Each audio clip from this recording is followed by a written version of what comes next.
Pour connaître sa posture, j'ai envie de dire, il faut commencer par les bases, c'est déjà savoir qu'est-ce qu'on doit protéger, que ce soit en termes d'assets ou de données.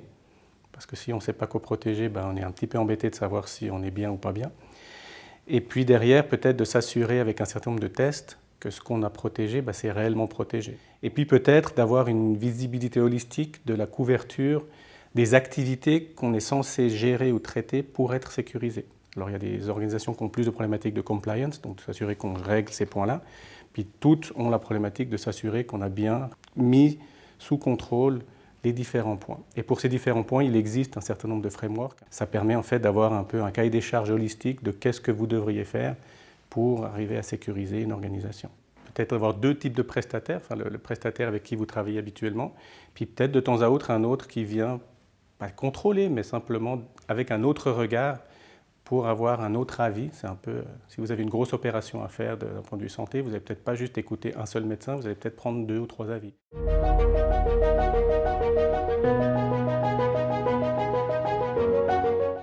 Alors non, je dirais qu'il y a bien sûr des problématiques techniques. Le technique en général, ça peut se résoudre par des solutions techniques.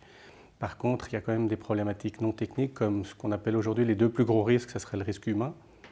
Parce qu'effectivement, le collaborateur, il accède à des systèmes d'information, et puis si il clique sur le mauvais email et puis qu'il met en place le ransomware, même si on a des barrières techniques, elles ne sont pas 100% infaillibles. Et puis, on va avoir tout ce qui est au niveau des fournisseurs, donc ce qu'on appelle le supply chain cyber.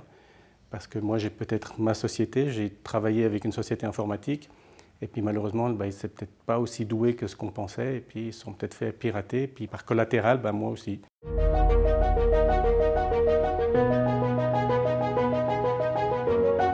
Le système informatique, c'est un outil au service du collaborateur. Donc tout le monde utilise un outil.